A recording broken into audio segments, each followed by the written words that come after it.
All right, you all can do better. Give it up for Condoleezza Rice, please.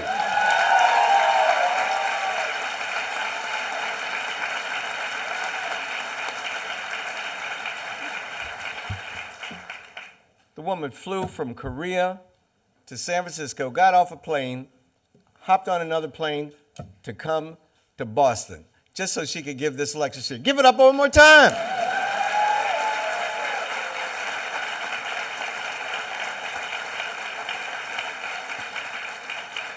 It is my great pleasure to welcome you to this year's presentation of the Du Bois Lectures. Now, as you all know, this year's lectures are being delivered by former Secretary of State Condoleezza Rice.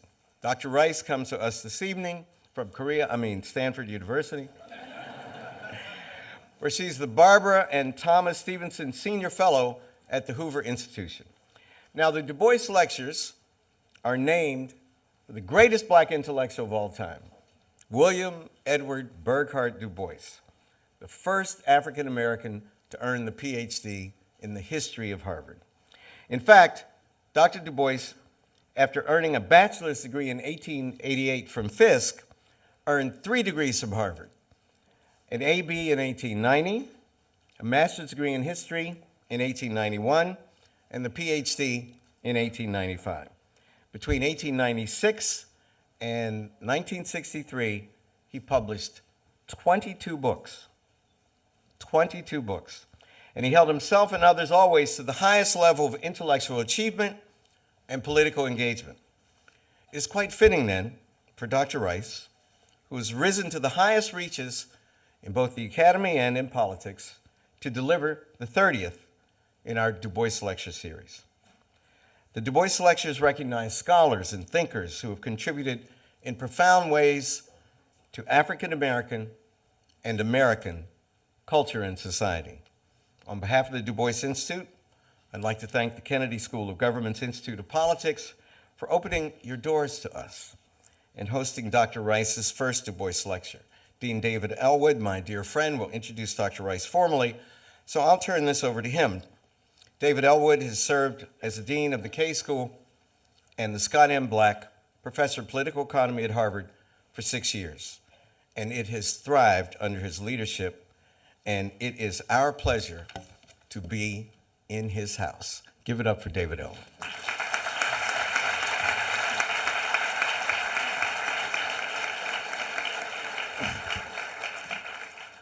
Thank you, Skip. I'm thinking, what's wrong with this picture? I'm between Skip Gates and Condoleezza Rice on the podium.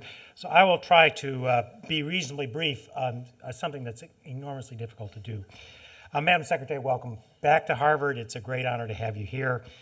But before I do the formal introduction, I want to first welcome some very special guests that we have here at the Kennedy School this next few days, participating in the bipartisan program for newly elected members of Congress.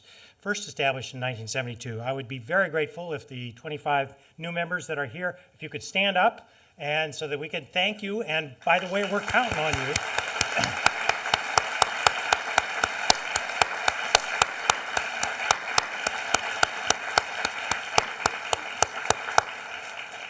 It's an amazingly important time in the country and in the world, and so we are very, very pleased that you've taken the time to be here with us. So let me just also say my thanks to Skip and to the Du Bois in the Du Bois series. I should mention that there are 2 more lectures, and tonight's speech is the first of 3. Tomorrow night, Secretary Rice will speak about multi-ethnic democracy. Is the American experience unique?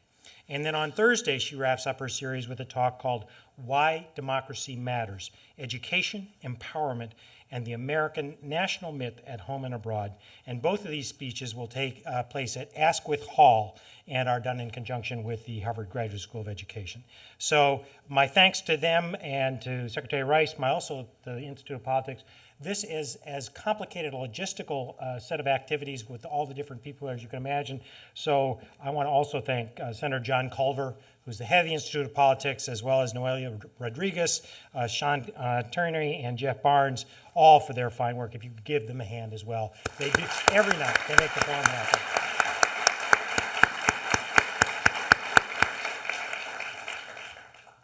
Let me just say one last word before I introduce the Secretary. The Kennedy School's forum here is one of the premier venues, not only at Harvard, but around the country. And we have only one set of rules. And the set of rules is whoever speaks here must take unfettered questions from the audience. That's the rules. And in exchange, we have another rule. While they speak, they get to speak uninterrupted.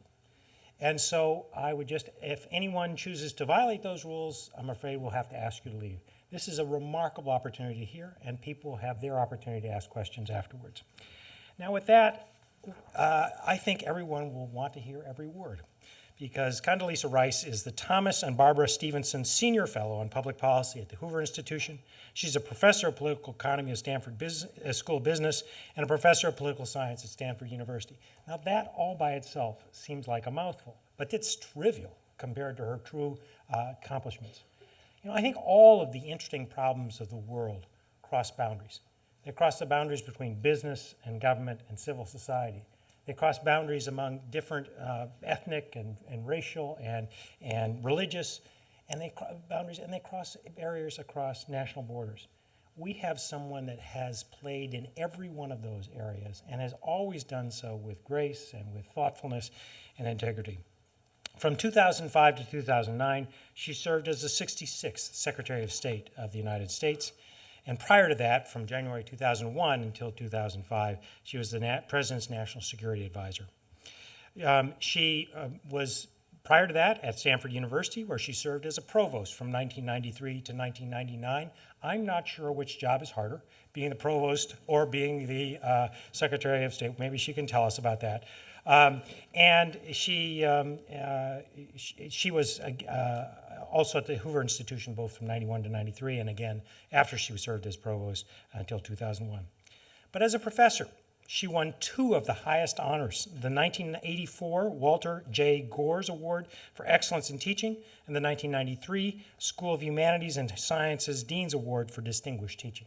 So not only has she done these extraordinary things, she's a spectacular teacher. She's co-authored several books, most recently Extraordinary, Ordinary People, my favorite book title in about 10 years. Extraordinary, Ordinary People, a Memoir of Family.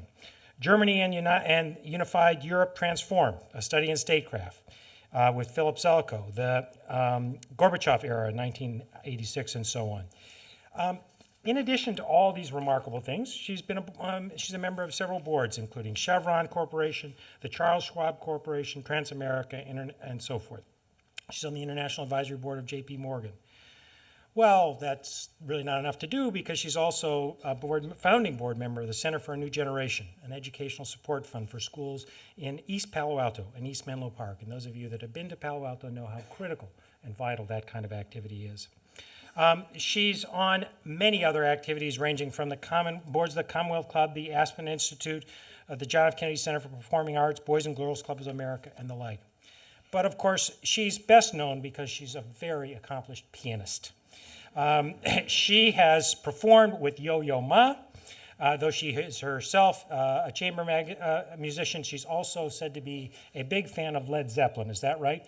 So I do know that you are doing a concert in the next day or two. So Stairway to Heaven it would be great. But of course, most importantly, for those of us that care about football, she has one, frankly, mark against her and one positive one. The mark is that she's actually a fan of the Cleveland Browns, which here in Patriot country is challenging this year. But she is, for many people, the dream commissioner of the future. So with all of those things and no further ado, I would like to welcome our very honored guest, Secretary Condoleezza Rice.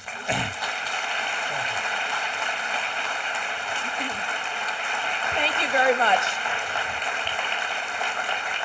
Thank you very much. Thank you. Well, David, thank you for that wonderful introduction. It seems I've tried a few things in my life, and indeed, I did have a chance as a pianist to play with Yo-Yo Ma, one of the great moments in my life. But let me just tell you, I was not confused. I was not playing with Yo-Yo Ma because I was a great pianist. I was playing with Yo-Yo Ma because I was the National Security Advisor. And it means I made a good decision when I changed my major from music. I would very much like to thank the Du Bois Institute and Professor Skip Gates, my good friend, for this great honor of delivering this year's Du Bois Institute lectures. I would like to thank the Institute for Politics for co-sponsoring this evening.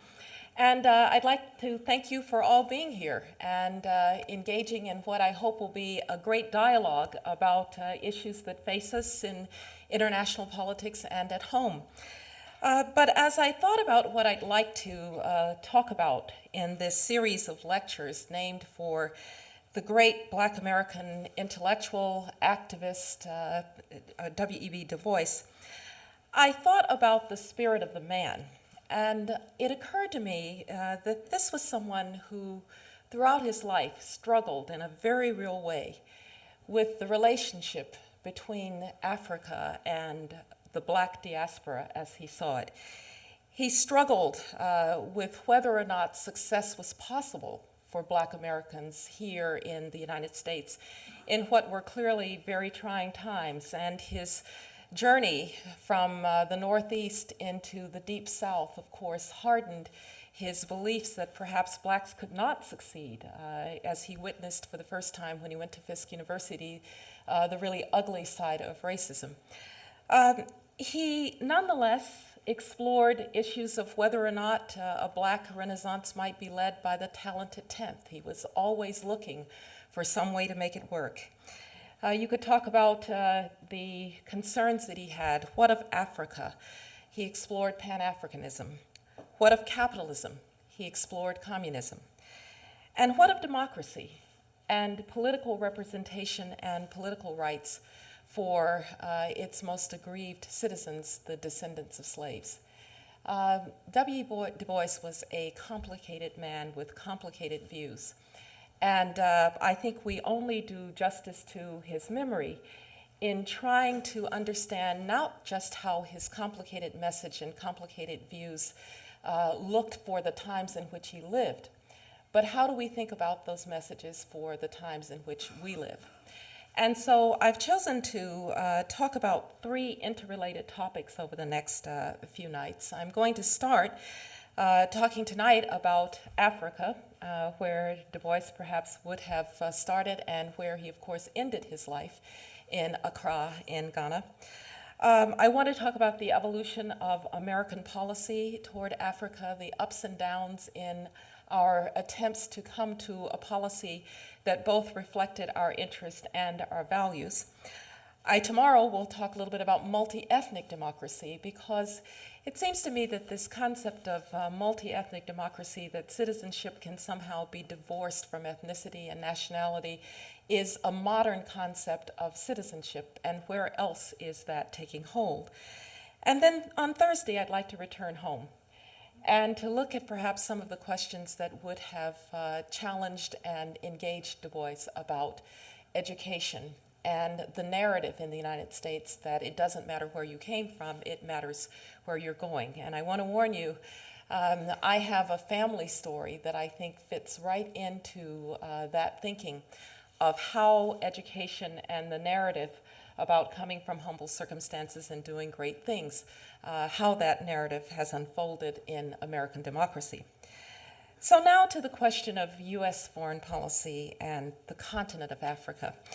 And of course, we all have to remind ourselves at the very beginning that Africa is not, of course, a country. Africa is a continent, and it has many, many different strains, many, many different countries, and many different peoples.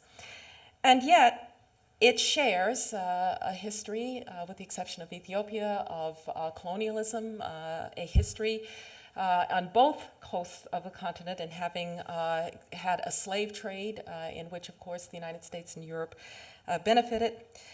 And so a policy toward Africa has always had a kind of edge to it when the United States addresses that question.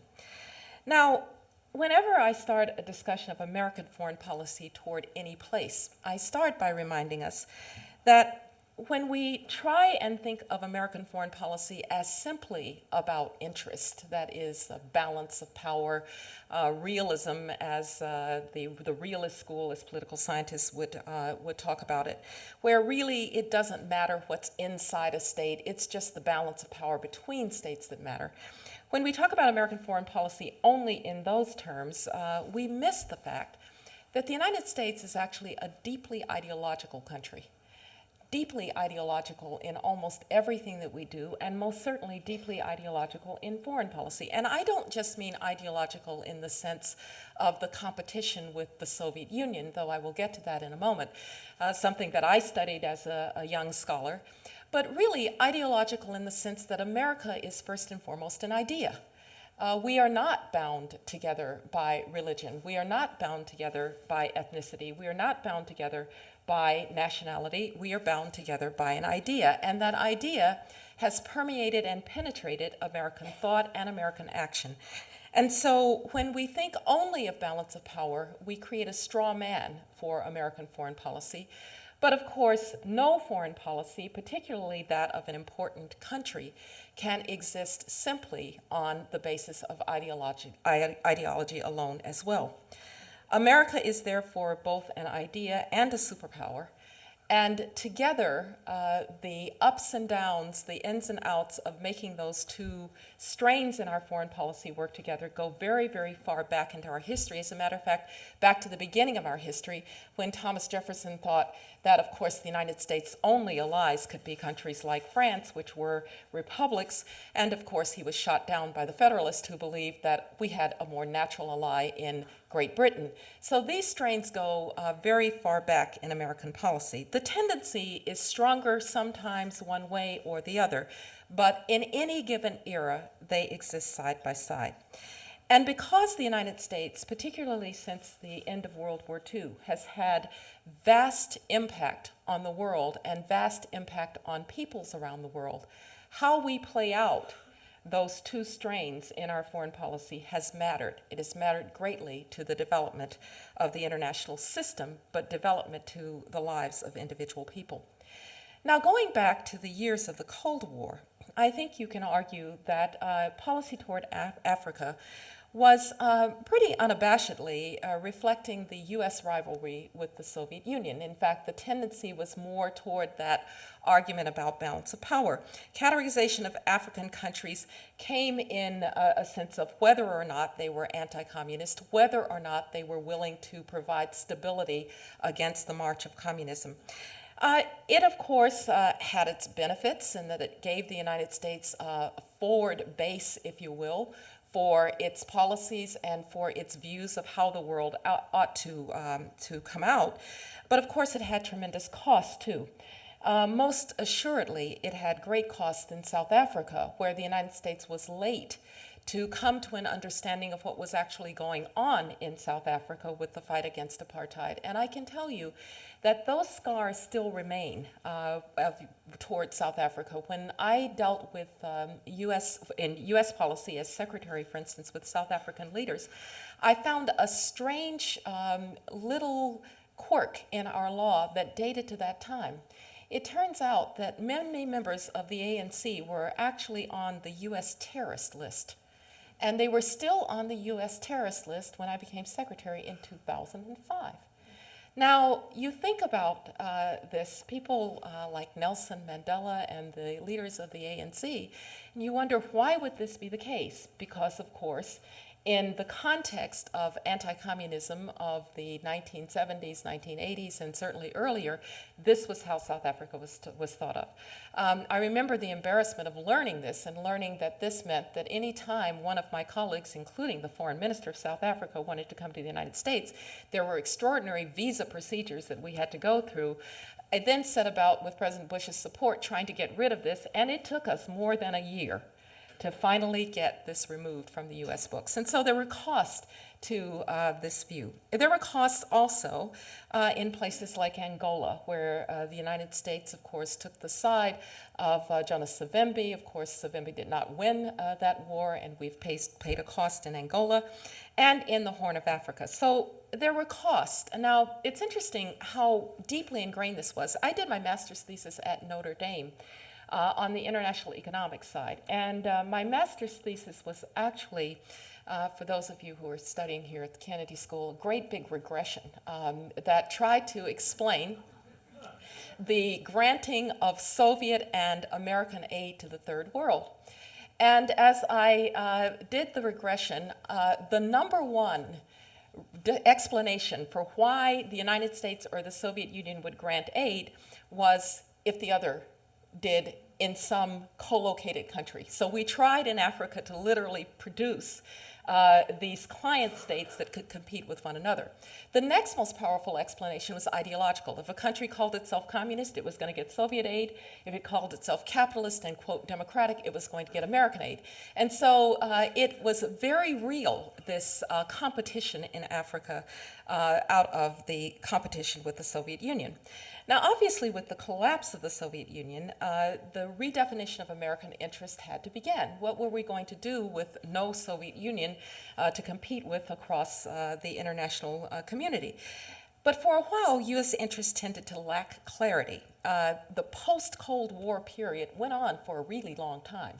And anytime you define a period as the post of something else, you can be pretty clear that you don't really know what it is. And so for a long time, we were in the post-Cold War period.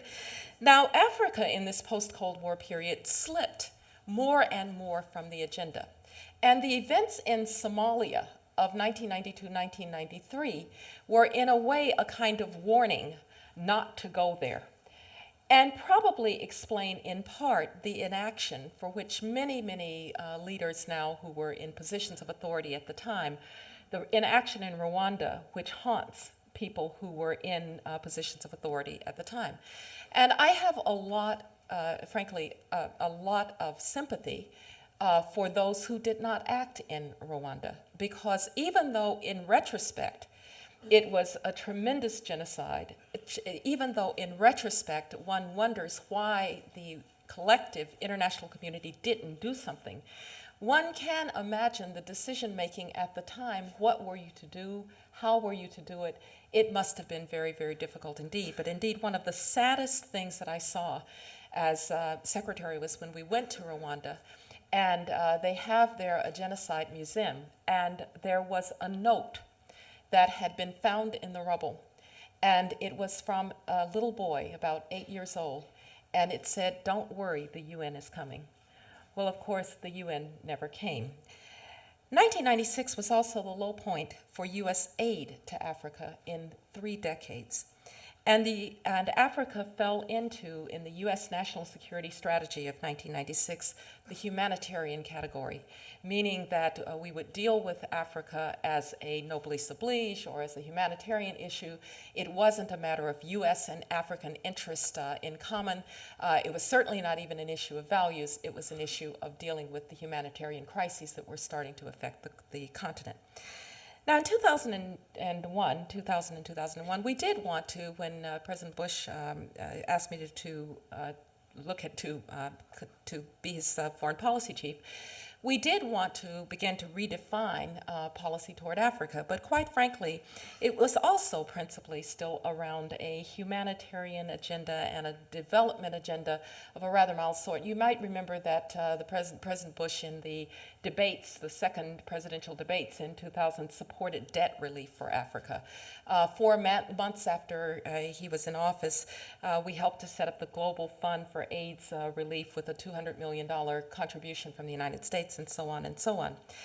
But when 9/11 happened and U.S. interest became redefined worldwide, not just around terrorism, but also around the notion that we needed to have responsible sovereigns in the world, that failed states were a danger not just to themselves, but a danger to international stability. After all, Afghanistan had been the kind of quintessential failed state. It had been unable to control its territory, terrorists had burrowed in there, and you learned something very interesting about failed states, which is that the same thing that makes them vulnerable to being safe havens for terrorists makes them vulnerable to being safe havens for drug runners, for being safe havens for arms dealers, and in fact being safe havens for trafficking in persons. Because corrupt officials, the inability of the government to control territory, and the inability of the international system effectively to count on what my colleague Steve Krasner has called responsible sovereignty is a problem not just for those states, but for the international system as a whole. And so we set about trying to think about, and not just the United States, the international community as a whole, what responsible sovereigns would look like. And again, because the United States as a kind of ideological power has always had a view of how human history ought to turn out, responsible sovereigns that were democratic.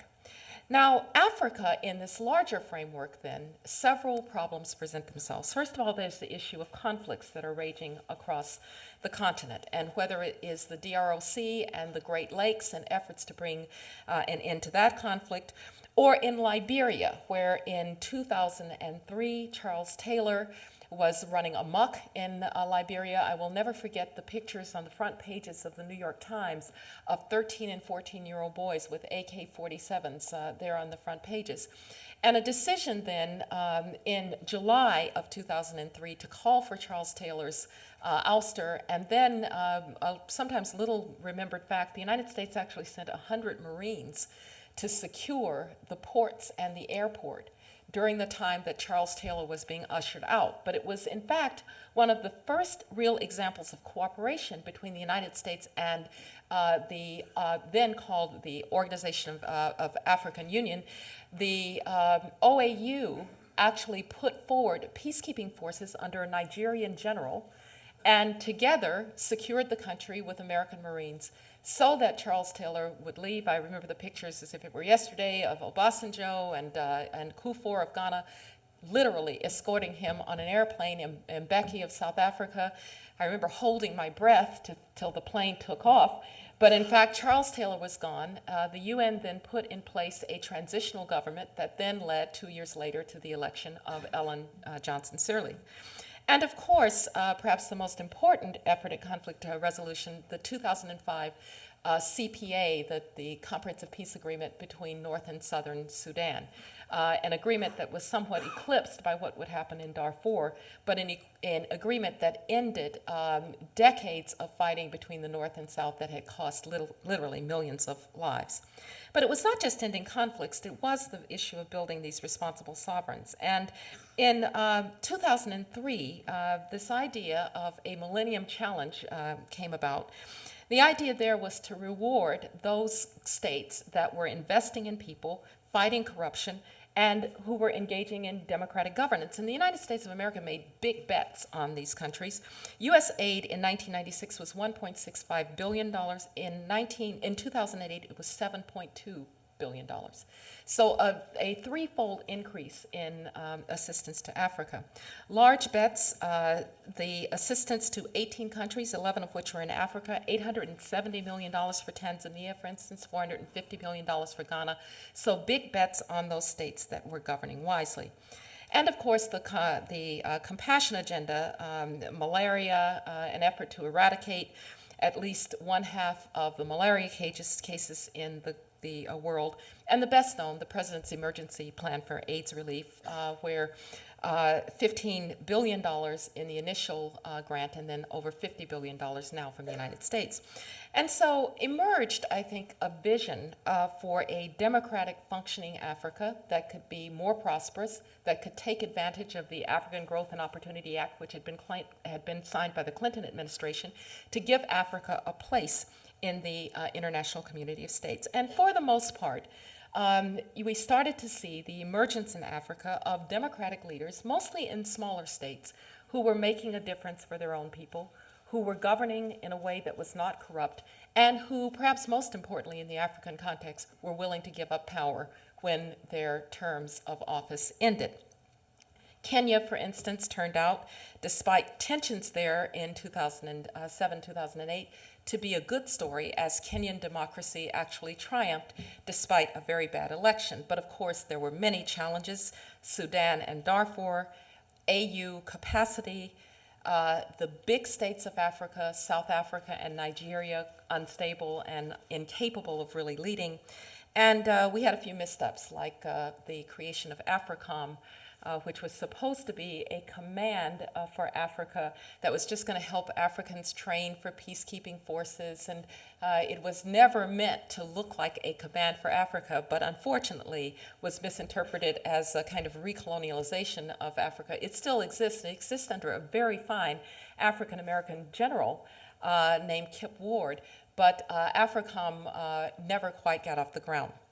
Now, I think that the last several years then have been ones in which U.S. policy could be said to have married interest and values in a way that American policy works best, advocating for democratic governance, advocating for anti-corruption, advocating for people being able to deliver for their own people, and doing so, of course, because it's in the U.S. interest to have responsible sovereigns in places like Africa.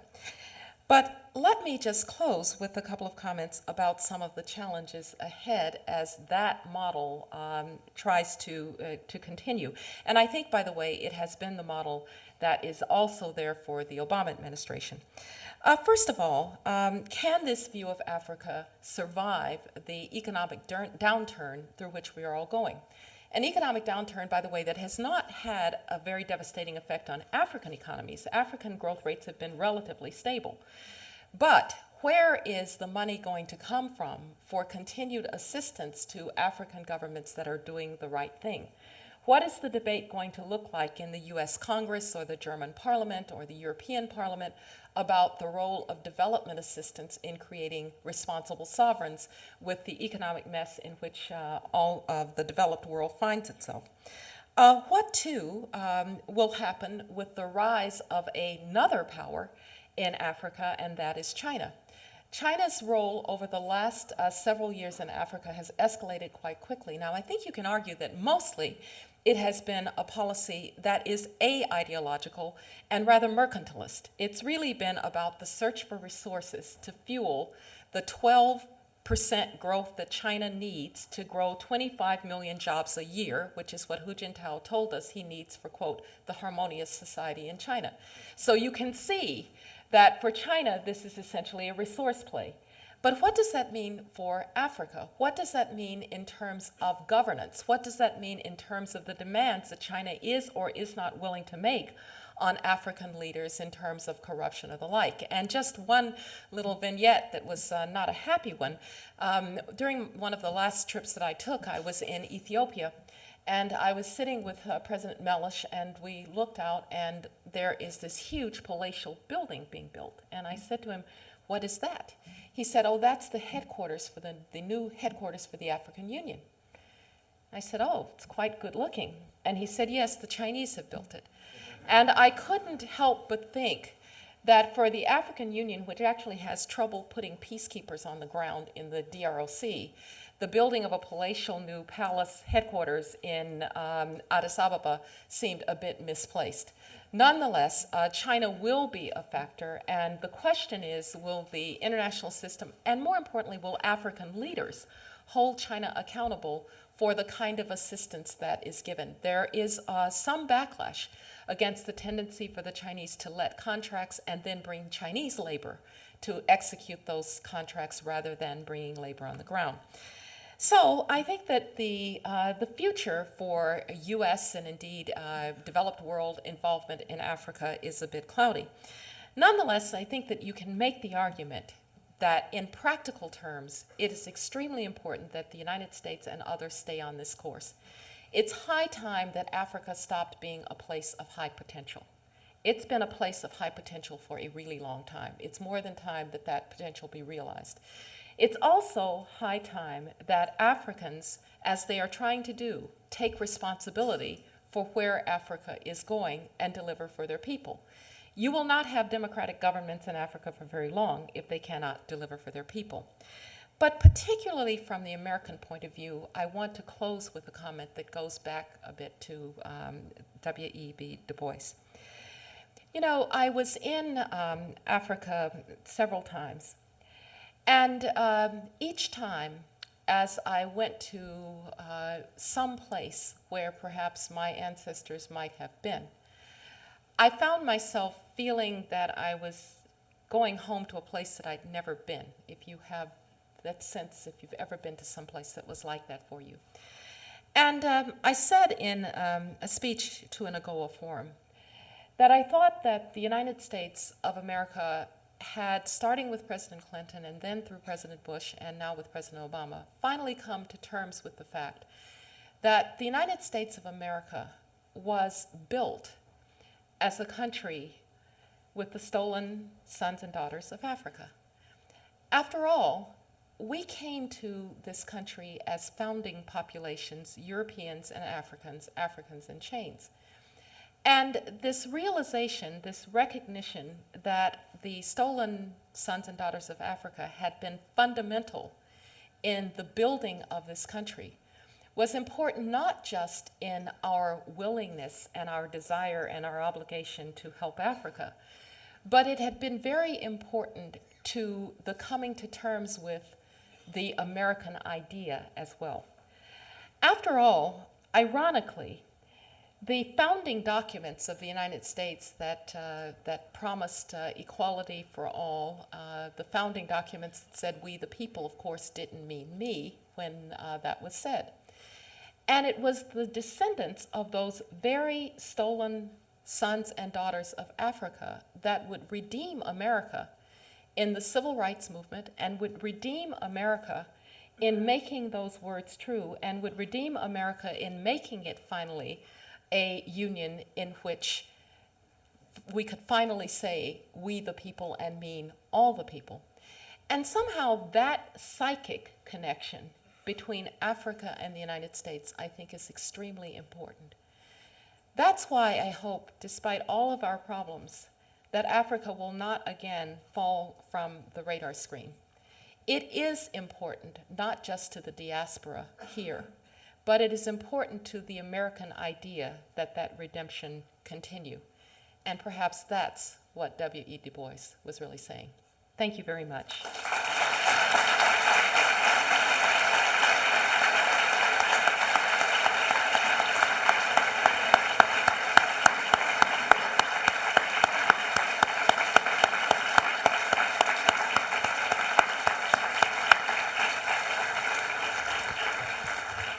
Thank you very much, Secretary Rice. Can only imagine what you're like when you haven't just flown from Korea.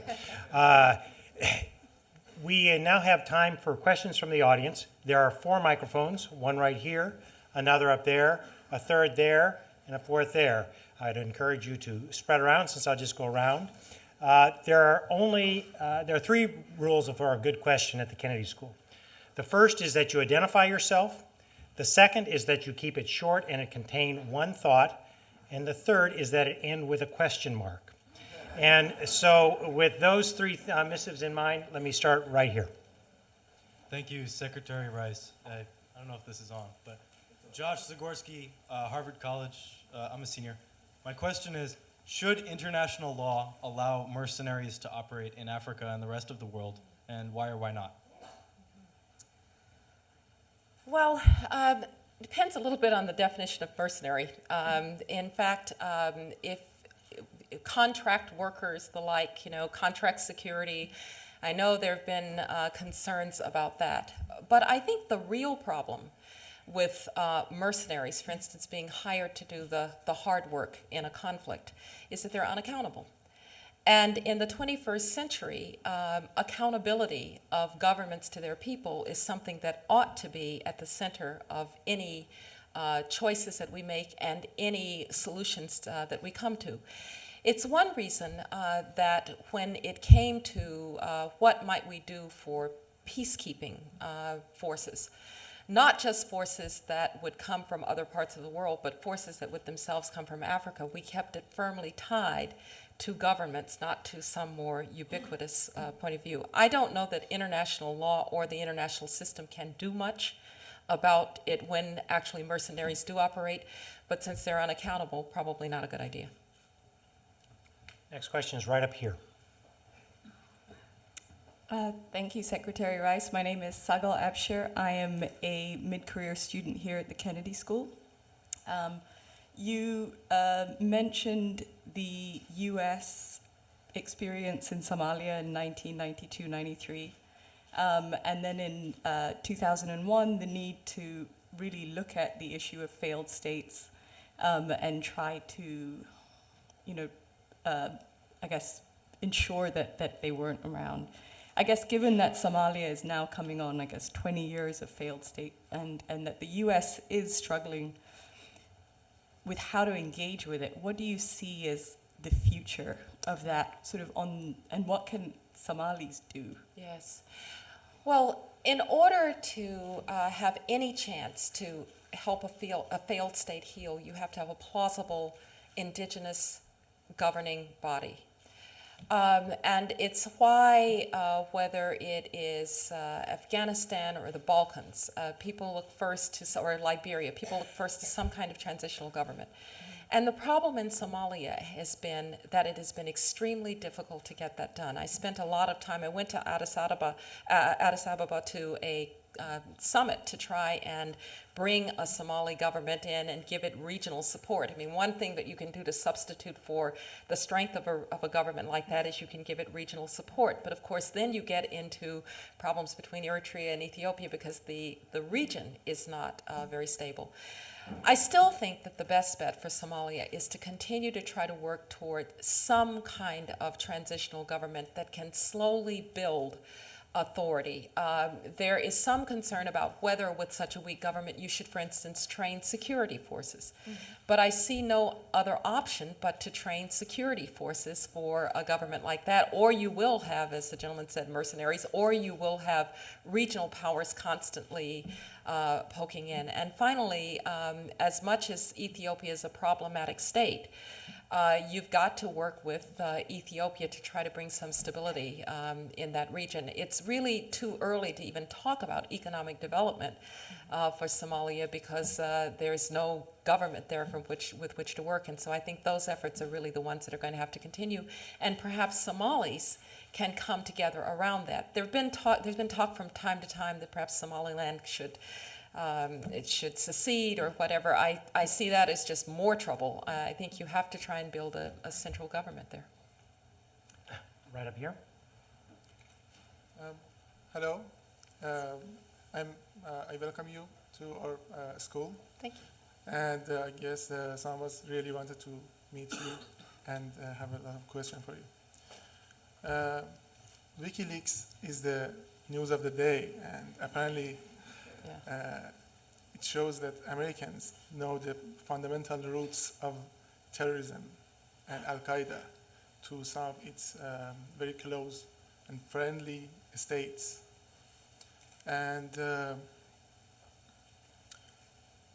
let alone these states have human rights problem. These states are not democratic.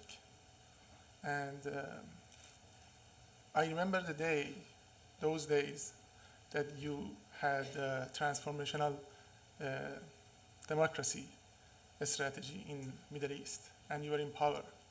I wonder if America is still that ideological country you say. What is the future strategy? Mm-hmm. What is the leverage toward these countries? Yes, yes. Thank you. Well, it is absolutely the case that the United States sometimes has to deal with countries that are not democratic. We have to do so sometimes for security reasons. We have to do so for larger diplomatic reasons. But we should never lose sight of the fact that in the long run, the United States is better off as democracies progress and as authoritarians recede.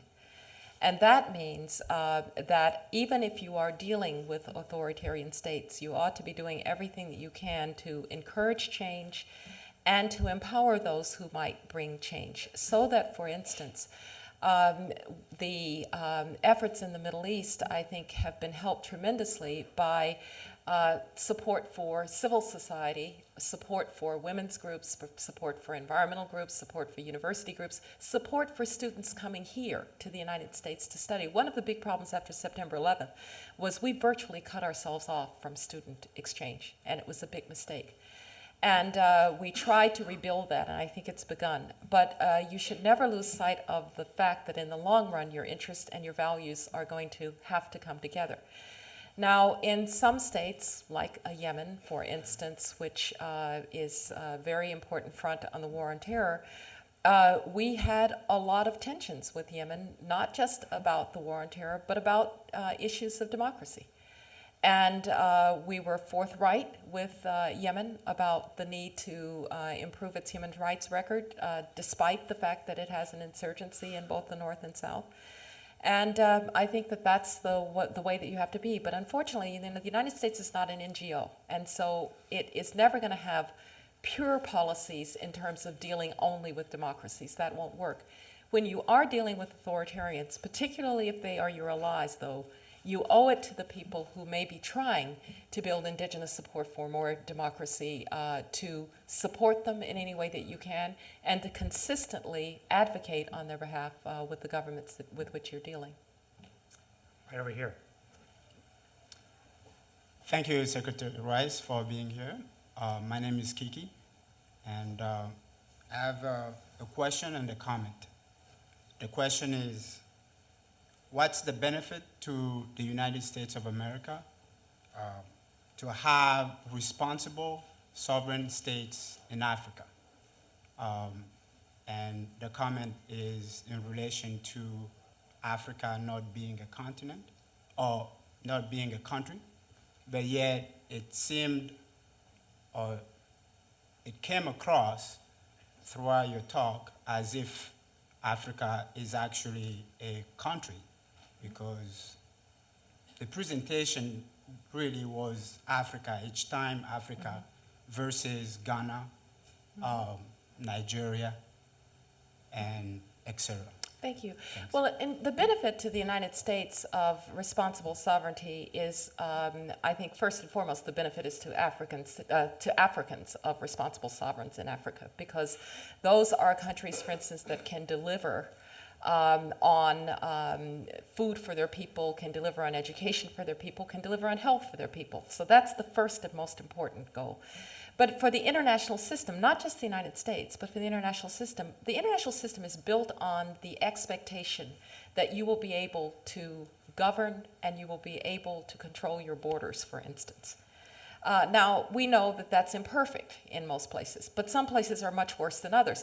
The young lady who mentioned Somalia, we almost had a war in December of 2007 because Somalia was unable to deal with its borders, and Ethiopia saw the threat from what was happening with the collapse of Somalia. So the international system is very much dependent on responsible sovereigns.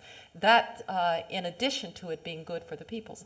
The reason that I talk about Africa is I could have talked about U.S. policy toward Europe and would have done the same, even though I know there's a policy toward Germany that Europeans would like to think it's all toward Europe, but actually there are countries within Europe as well, as we're learning in this recent crisis.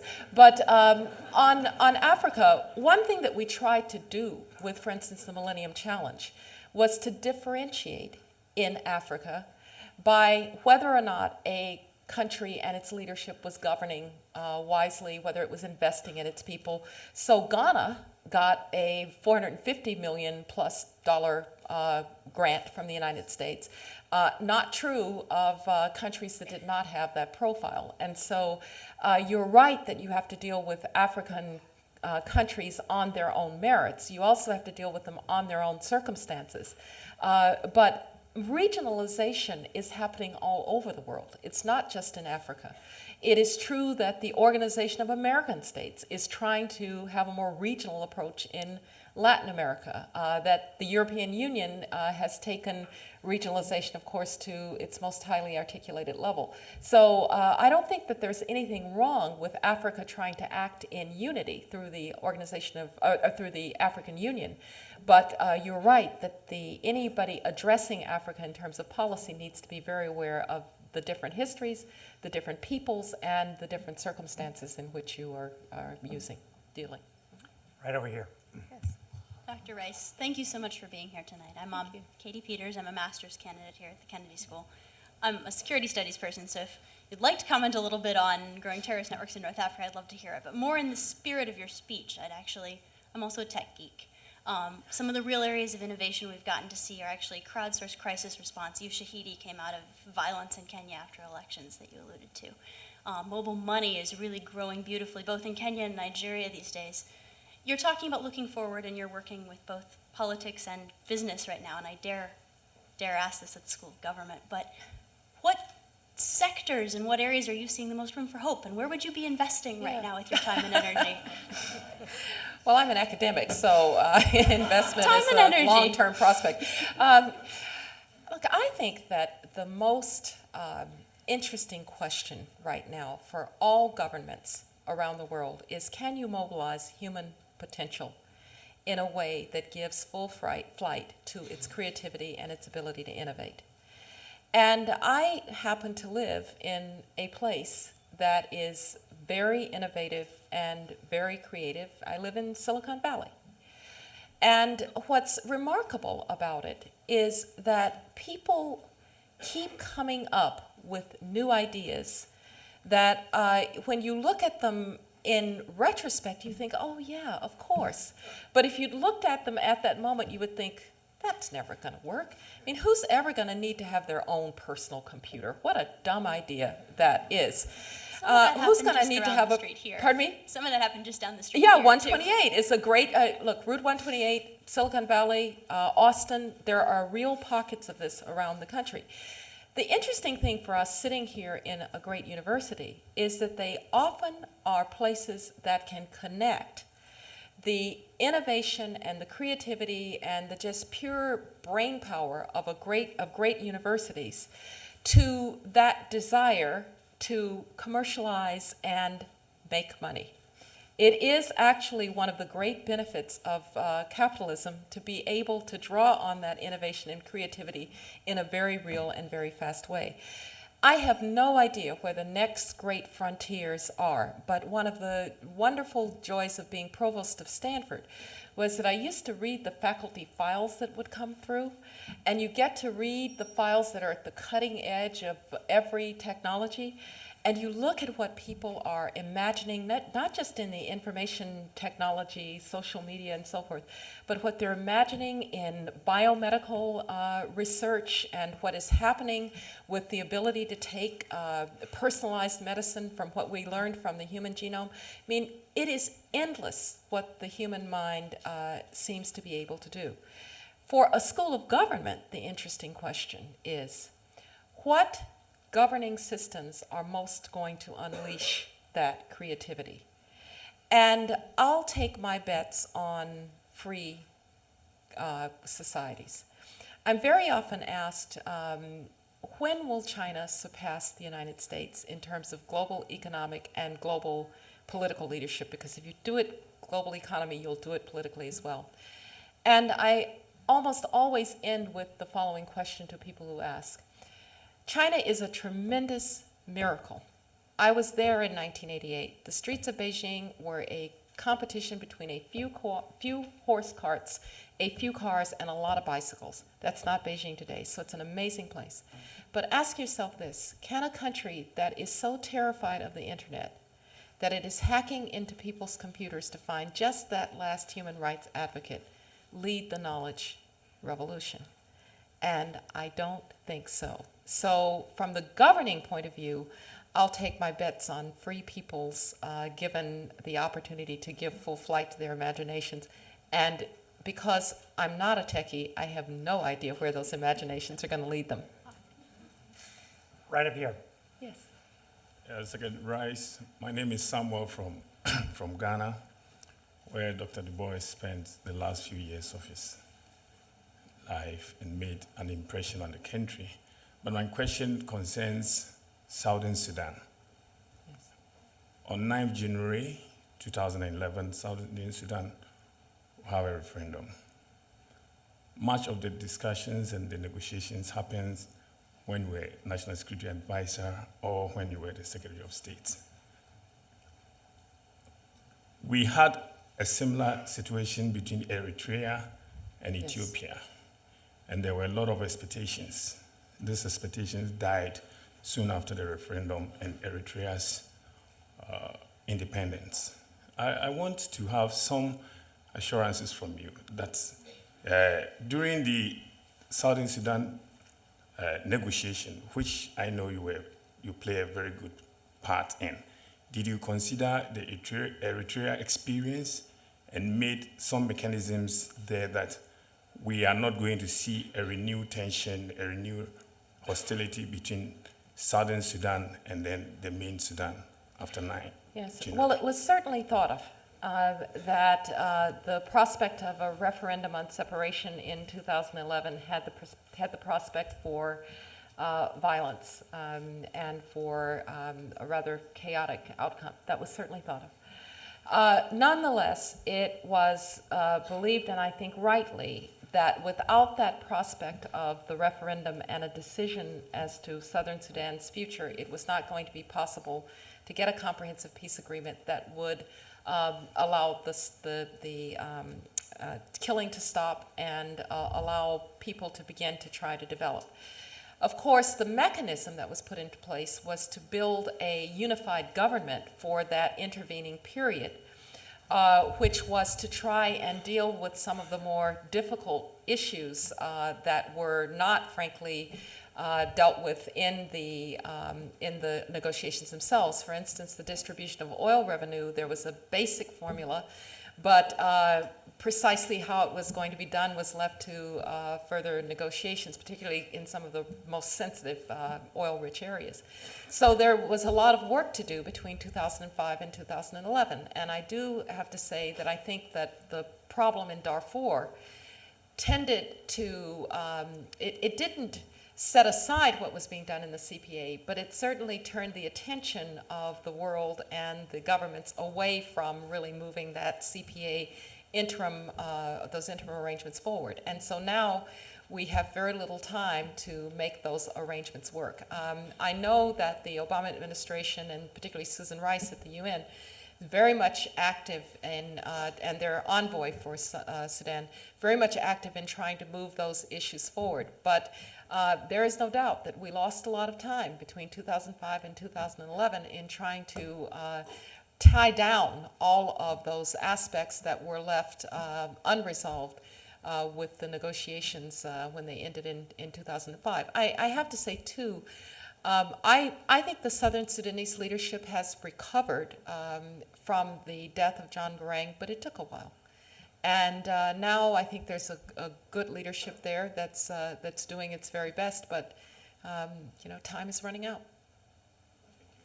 Right over here. Hi, thanks for visiting us here. I'm John Soyler from Turkey. I'm a freshman at the college. Yes. And I had a question about the concept of responsible sovereignty in failed states you mentioned, especially in the cases where military intervention is considered.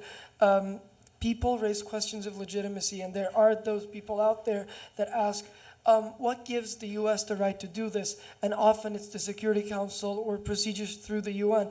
But the past 2 decades have shown that those procedures might sometimes fail, and the U.S. might need to move in regardless of that. How can issues of legitimacy be addressed in situations like that? Yes, it's a very difficult problem because I absolutely, it would be best if every military intervention were backed up by a unanimous Security Council resolution. That would be the best circumstance. Doesn't happen. Didn't happen in the Balkans. Didn't happen in Iraq. By the way, did happen in Afghanistan, but did not happen in Iraq. Despite the fact that in both the Balkans and in Iraq, you had multiple Security Council resolutions that had been violated by the regimes in power. And so at some point, somebody takes the decision that it is not going to, that the world can wait no longer. Now, I think it's rare, by the way, that, maybe never, that you take a decision to use military force to create a responsible sovereign or to create a democratic responsible sovereign. You use military force to deal with the security threat. It would be like saying we went to war against Adolf Hitler to create a democratic Germany. That's not why we went to war with Adolf Hitler. It's not why we went to war with Saddam Hussein. But once that has happened, then you have to have a view about what is going to be the fate of those people, and that's where the concept of responsible sovereignty comes in. I think it helps even if there is disagreement about the legitimacy, if you will, of military action, it helps after the fact to have UN, the United Nations involved. And in both the Balkans and in Iraq, you had the UN go in with a mission.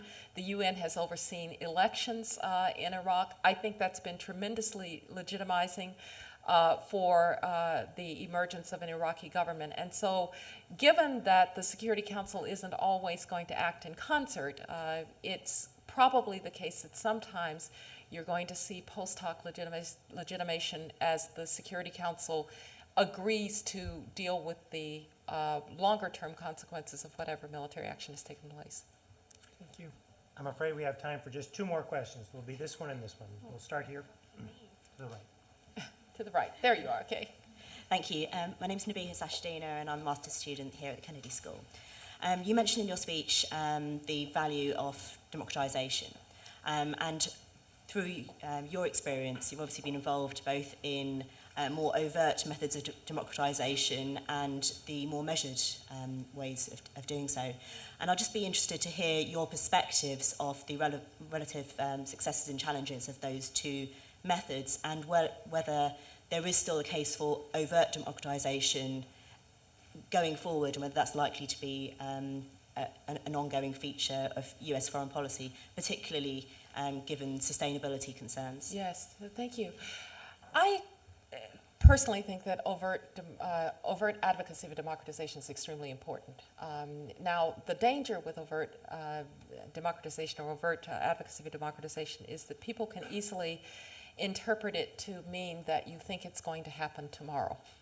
I gave the speech in Cairo in 2005, and looking back over that speech about democracy in the Middle East, I wonder if somehow I gave the impression either that we thought it would happen immediately, or, as I said to the gentleman earlier, that the United States was simply not going to deal with Egypt until it was a democracy. Neither of those was true. But I think even with those dangers, somebody has to advocate overtly for democratization, and somebody has to overtly support democratization. I know that elections, for instance, are not a panacea for democratic development. A lot has to happen after elections, and I've very often heard people say, well, two things they say. First of all, you can't, you need to have a civil society develop first, and you need to have economic development, you need to have all of these things before democratization before elections take place. And the problem is, I've never understood how habits of democracy develop in authoritarian circumstances. And so you therefore have to go for it.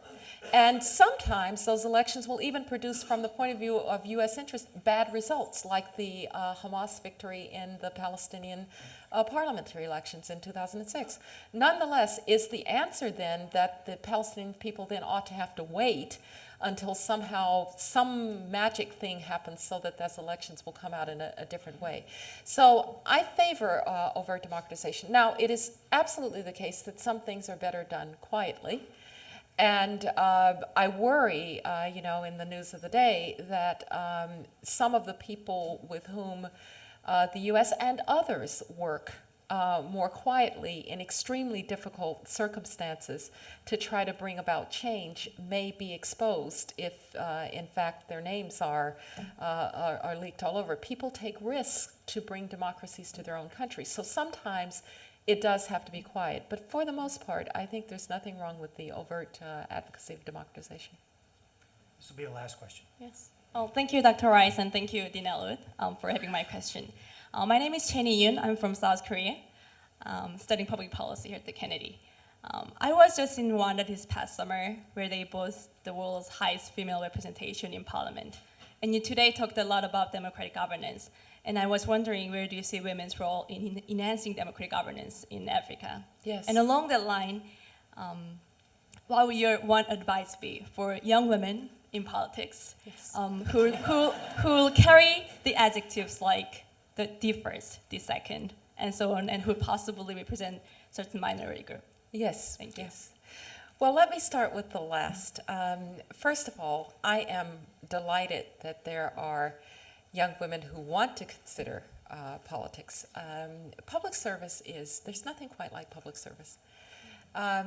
In the years that I've served in government, and I've never been elected to anything except president of my family, so it's not an elected thing. But public service is like no other experience because you get to try to do something that's bigger than yourself, and you get to do it with other people who are sacrificing to do it as well. And when we impugn the motives of our public service servants, I think we make a mistake because most people who go into public service because they want to make a difference. They want to make things better, and they will make mistakes, and they'll do things with which we don't agree. And sometimes they will stumble very badly, but mostly they do things out of the right motives. And so I would say, go for it. Find your first experience in public service. One of the problems with folks your age at this point is that you want to know what you're going to be doing 15 years from now or 20 years from now. Planning it out. Just figure out what the next best step is, and then be open to the possibility that pathways may open that you never expected. And so find that job or that internship or that fellowship that's going to give you that experience in public service and see where it leads you. But politics is really, really hard. The political life is really, really hard. But it is tremendously fulfilling. And another way to think about it is in democratic societies, if people don't take the risk of doing public service, then democracies can't flourish. And so I encourage you to do exactly that. And you wanted me to talk about Women's role in democratic governance in Africa. Yeah, women's empowerment, right? If I could wave a magic wand and do just one thing, I would empower women worldwide, and I'll tell you why. It is absolutely the case, and we now know it, there's data that represents it, that societies that treat women badly are actually dangerous societies. Forget the fact that they're not going to reach their potential. You're not going to reach your potential by suppressing half of your population. But forget that fact.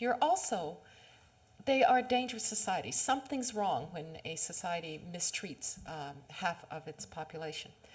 Now, the empowerment of women politically is the first step, because without the right to vote and to exercise their choices, women are not going to be able to defend themselves and advocate for themselves. So the first thing is, do they have political rights?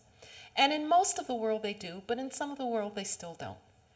Secondly, educate women. If you educate women, and you want to do something about the population problem in certain places, educate women and they won't have babies at age 12 and they won't have 12 kids, I guarantee you. If you educate women, they will not allow themselves to be trafficked in the sex trade. If you educate women, they will find a way to take a $500 microloan and empower a whole village and help build a national economy. So political empowerment, education, and then making certain that women can exercise those rights. Now, in developed societies, we're seeing more and more women in very high places. Chancellor of Germany to the president of Liberia.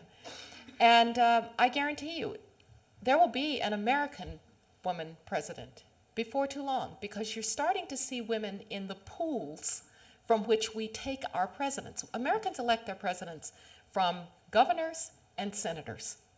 So it's not surprising that Sarah Palin was a governor and Hillary Clinton was a senator.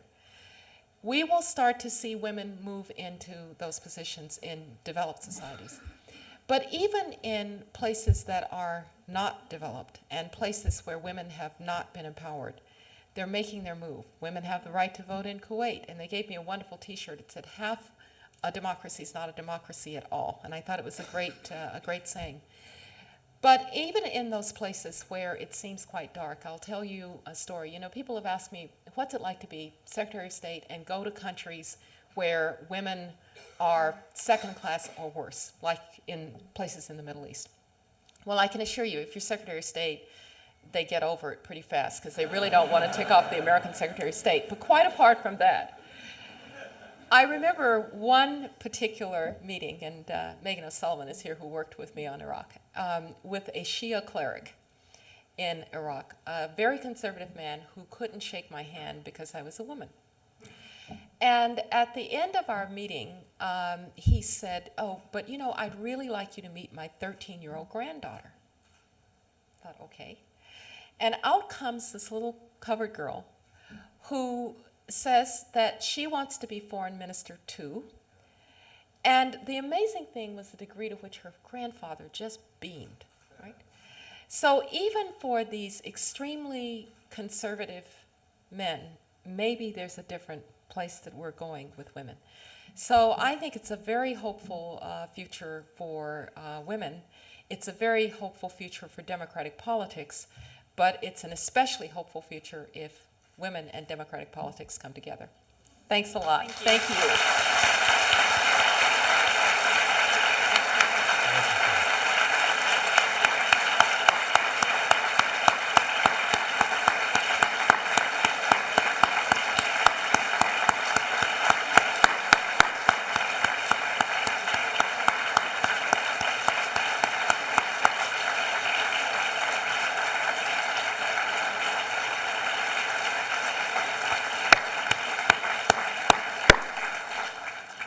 So that's the first of three.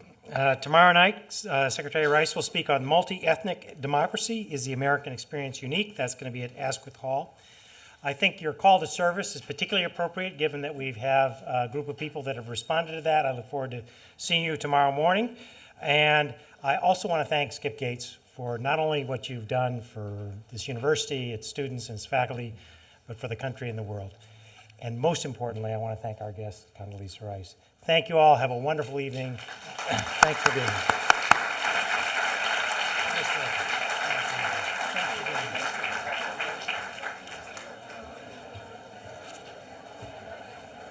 Oh, that was sweet, man.